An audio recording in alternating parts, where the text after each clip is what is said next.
Ça me dérange le bouton. Non mais ça me dérange vraiment.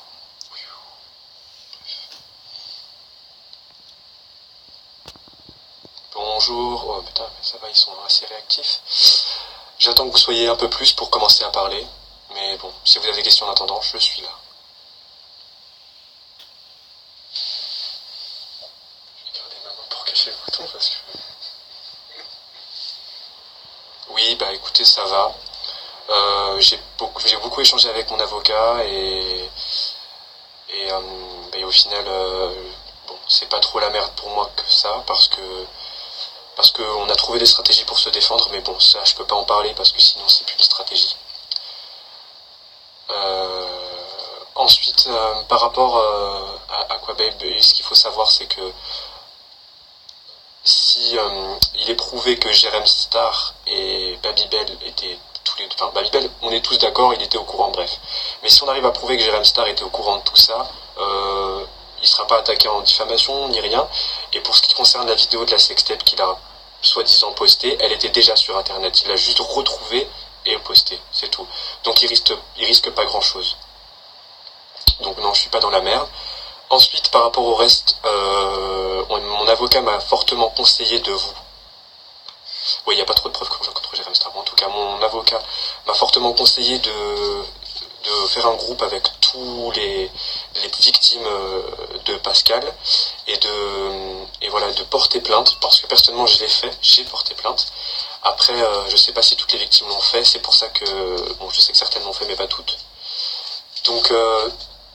il m'a demandé voilà, de rassembler le maximum de victimes pour déposer plainte.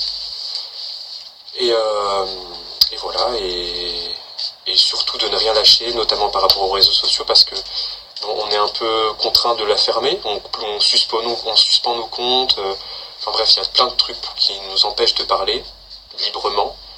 Donc oui, il faudrait qu'on continue sur cette lancée, sur Twitter justement, et que toutes les victimes portent plainte. Donc là je suis en train de lire un peu tous vos messages.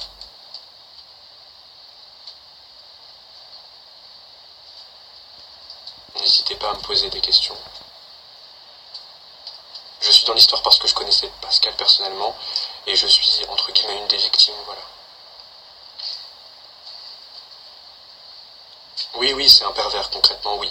Mais ça, tout le monde est au courant, et toutes les preuves qui l'accablent sont des preuves fondées, et on ne peut pas démentir. Mais là n'est pas le problème. Le problème, c'est que Jérémy se cache et préfère mettre en péril son ex-ami Pascal, alias Babybel, que d'assumer les conséquences de ses actes. En tout cas, pour moi, ça ira. Merci de vous inquiéter. J'ai vu tous vos messages, je lis tous vos messages de soutien, ça fait vraiment plaisir. Oui, il m'a forcé pour la question. Oui, il paye les jeunes. J'ai essayé de balancer plus tôt, personne m'a cru. Ils se sont connus, tiens, très intéressant. Ça, enregistre-le vraiment. Jérém Star et Babybel se sont connus au tout début de Jérémy, quand il était rien du tout. Et qui se baladait à poil dans les plateaux télé, notamment chez Morandini. Et en fait, Pascal Cardona, alias Babybel, a été la première personne à avoir cru en Jérémy et en Jérém Star. Et c'est lui qui lui a fait et créé son premier CD où il avait raconté son histoire. Et donc CD qu'il a bien vendu d'ailleurs au tout début, vraiment tout début. Je pense que personne ne le connaissait à ce moment-là. Et donc Pascal avait créé et filmé ainsi que produit voilà ce CD. Et depuis ils sont restés assez proches. Il faut savoir aussi, ça c'est très important aussi, que Jérémy n'avait pas l'argent pour le payer à ce moment-là pour les CD et que Jérémy était très bien au courant. Vous savez pourquoi ? Parce qu'il a couché avec Pascal au tout début de sa carrière, vraiment au tout début, pour que Pascal fasse sa promotion au niveau de la radio, parce qu'il travaillait à Radio France, au niveau des chaînes de télé, parce que la première émission que Jérém Star a fait, c'était chez Move Radio qui est une radio rattachée à Radio France, et qui travaille à Radio France, Babybel. Pascal Cardona, donc, qui lui a fait faire cette émission de radio, qui lui a fait son CD, tout ça en échange que Jérémy couche avec lui. Donc Jérémy était bien au courant depuis le début de leur amitié, et il a toujours accepté ça, sauf que bon, il y a un moment donné où Jérémy est devenu connu, est devenu Jérém Star, donc il a arrêté de coucher avec Pascal et de lui demander des trucs en échange, donc il avait plus qu'une amitié simple, et c'est à partir de ce moment-là où Pascal a commencé à devenir le personnage Babybel, et à inviter des jeunes chez lui, pour notamment, des soirées soi-disant avec Jérémy, mais surtout pour les sauter, quoi.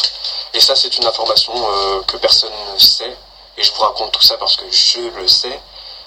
J'en ai des preuves, je posterai peut-être, mais avec les preuves, je vais quand même commencer à me calmer parce que j'ai pas trop envie d'avoir de problème au niveau de la justice. Mais tout ce que je vous ai raconté est véridique. Vous pouvez aller le vérifier sur internet. La première émission de radio-télé que Jérémy a fait, c'était Move.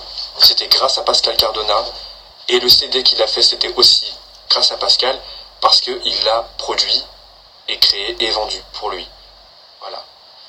Donc tout ça pour dire que non, il lui a pas mis le couteau sous la gorge, mais que Jérémy était très bien au courant de ses agissements, puisque c'était depuis le début de leur amitié, il y a au moins 10 ans, vraiment. Donc il était très très bien au courant. Donc faut le savoir, ça. Au niveau des menaces, j'ai reçu des menaces de la part des avocats de Jérémy, d'une avocate en tout cas, des personnages qui l'entourent, qui ont certains déposé plainte à cause des appels téléphoniques que j'ai mis en ligne sur mon ancien compte Twitter. C'est clair. Non, je diffame pas, c'est de la réalité. La diffamation, c'est quand on ment. Là, je diffame pas, je dis des choses qui sont réelles, que vous pouvez tout de suite vérifier sur Internet.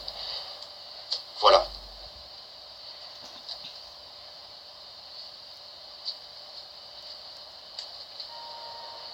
J'ai essayé d'en parler, comme je l'ai déjà dit, mais personne ne m'a jamais écouté. Enfin bon.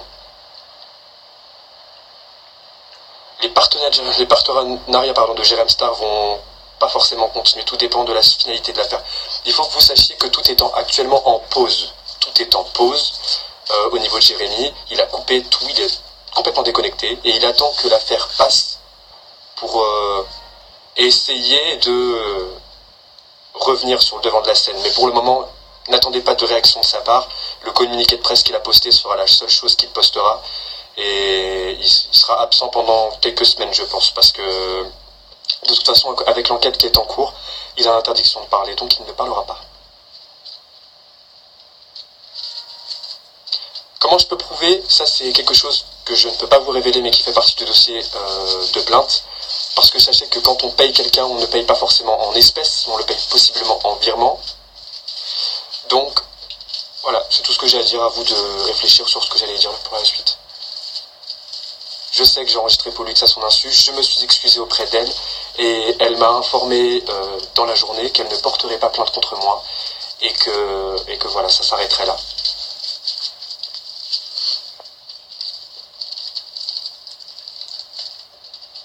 La vidéo de Jérém Star a été diffusée il y a bien longtemps, et Jérém Star était conscient de ce qu'il faisait à ce moment-là.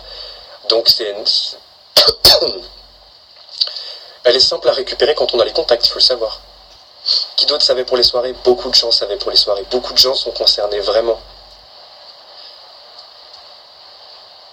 Enfin bon. Non, là, c'est que c'était pas avec Babybel, c'était pas bidon, mais bon. Avec les conseils de mon avocat, j'ai décidé de ne pas la poster et qu'elle serait remise aux autorités compétentes, et que c'est plutôt à la police et à la justice de décider de ça, et je n'ai pas posté ça sur Twitter. C'est pour ma sécurité. La salopette ne désire plus parler, je l'ai eu au téléphone, avec ce que j'ai posté sur lui, c'est un peu énervé, et il se trouve qu'il fait partie des personnes qui ont déposé plainte contre moi.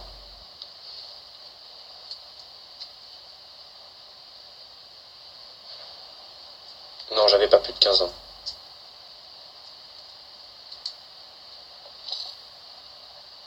Oui, je connais la chauve-souris.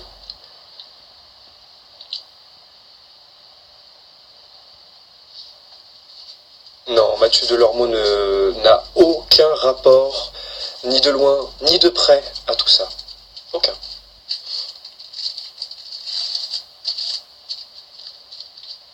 Écoutez, je dois vous laisser. En tout cas, sachez que je reste disponible sur Twitter, donc postez-moi toutes vos questions et